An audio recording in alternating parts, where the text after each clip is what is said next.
Habis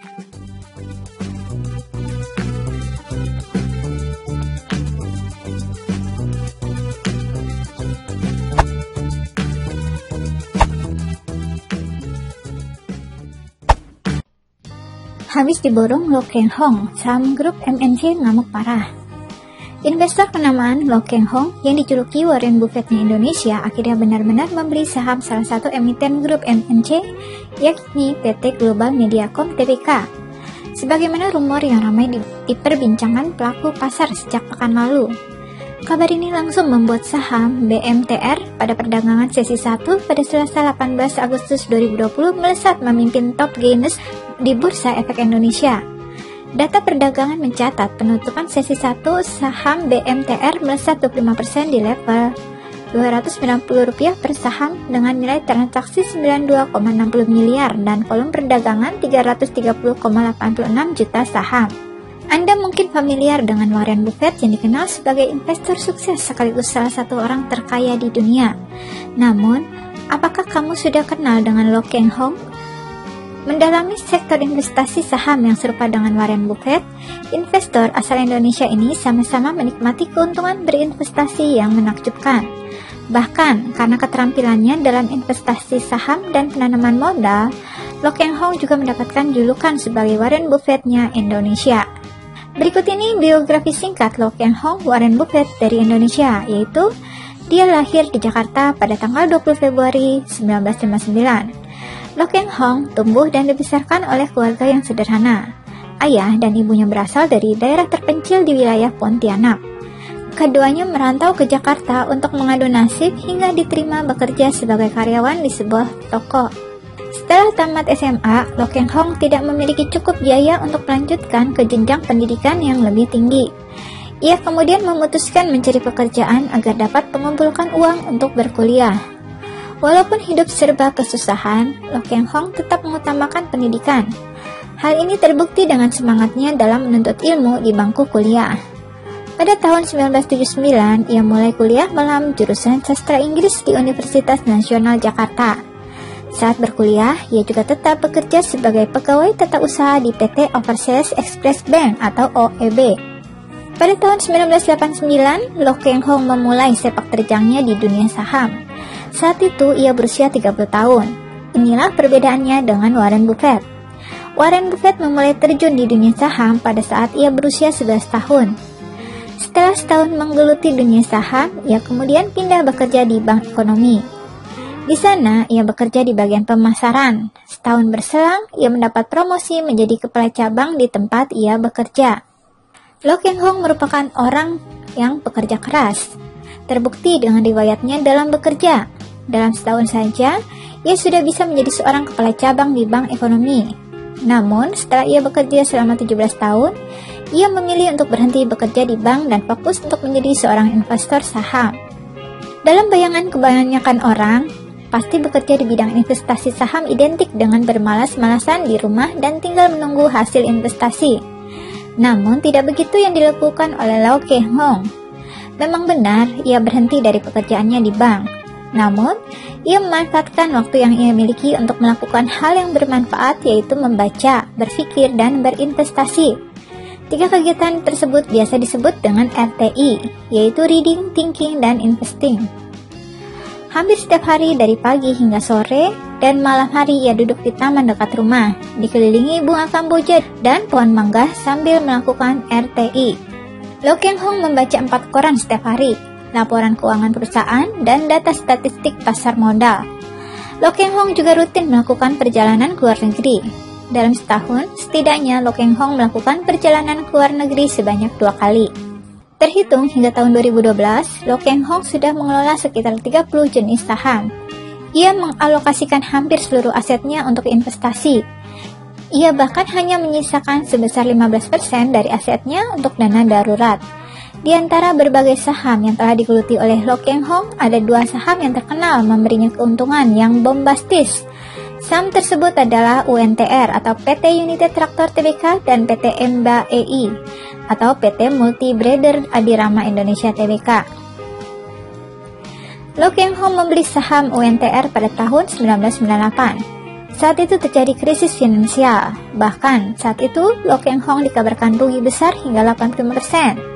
Pada tahun 1996 pula ia memutuskan berhenti bekerja dan otomatis tidak memiliki penghasilan apapun.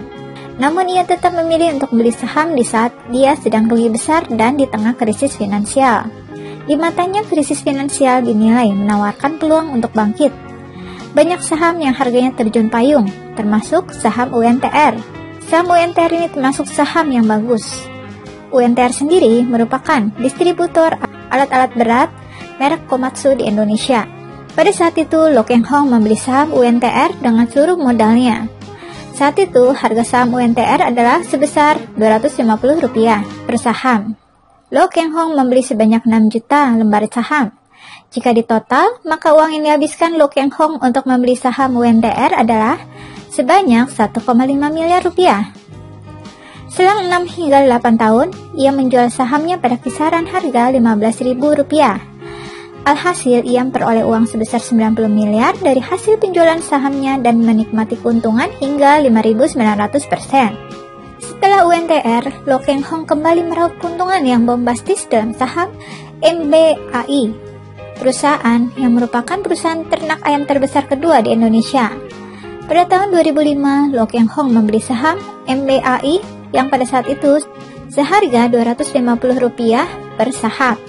Ia membeli sebanyak 6,2 juta saham dengan total harga sebesar Rp1,55 miliar. 6 tahun berlalu, tepatnya pada tahun 2011, ia menjual saham tersebut dengan rata-rata harga sebesar Rp31.500. Dari hasil penjualannya, dia meraup untung sebesar 195,8 miliar.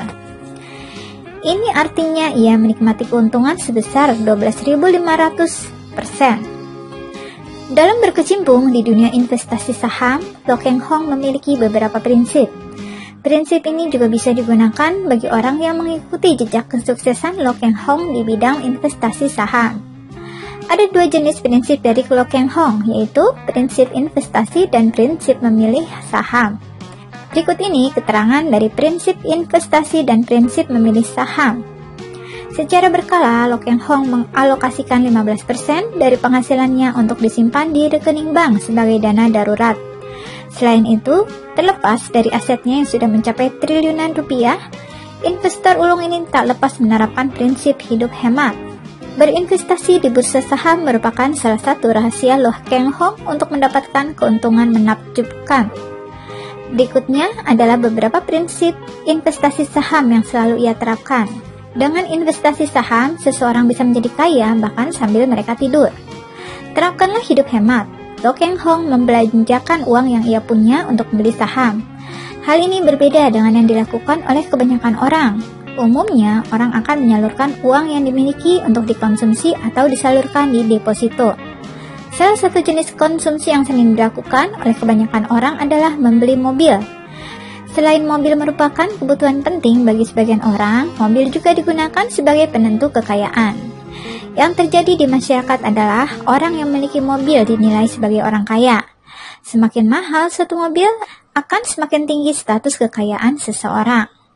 Pemikiran ini bukanlah pemikiran yang diadopsi oleh Lo Keng Hong.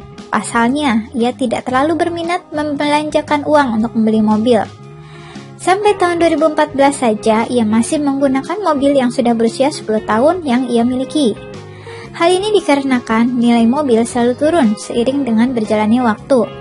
Salah satu rahasia kesuksesan Lo Keng Hong adalah belajar dari Warren Buffett. Lo Keng Hong secara otodidak belajar perihal investasi saham kepada Warren Buffett melalui buku-buku investasi karangan Warren Buffett. Setidaknya, Lo Keng Hong sudah mengoleksi sebanyak 40 buku Warren Buffett. Hindari investasi emas. Memang, emas merupakan komoditi investasi yang menjanjikan. Emas memiliki nilai yang naik dari waktu ke waktu. Namun, Lo Keng Hong memiliki pandangan lain. Tentang emas, ia berpendapat bahwa emas tidak produktif. Menyimpan emas sebanyak 1 kilo, tahun ini 10 tahun lagi akan tetap sebanyak 1 kilo. Hindari membeli dolar. Lo Keng Hong menganggap bahwa membeli dolar merupakan hal yang buruk untuk dilakukan. Memang dolar memiliki nilai yang berkali-kali lipat dibandingkan dengan rupiah. Menyimpan dolar dinilai sangat menguntungkan untuk investasi, namun Lo Keng Hong tidak setuju untuk berinvestasi dengan dolar. Ia menyatakan bahwa orang yang menyimpan dolar umumnya mengharapkan hal buruk mengenai rupiah terjadi. Misalnya saja krisis ekonomi atau negara yang tidak stabil, sehingga nilai rupiah bisa melemah dan orang yang menyimpan dolar bisa memperoleh keuntungan. Tidak menabung di bank dalam jumlah yang besar. Banyak tips kekayaan yang menyebut bahwa perbanyak menabung. Bahkan, sedari kecil umumnya masyarakat diajarkan untuk banyak menabung di bank. Namun, Lo Keng Hong tidak mempercayai hal tersebut. Baginya, banyak menabung di bank bukanlah hal yang menguntungkan. Hal ini disebabkan bank hanya menawarkan bunga yang kecil untuk tabungan. Karenanya, ia menganggap bahwa menyimpan uang di bank merupakan hal yang rugi.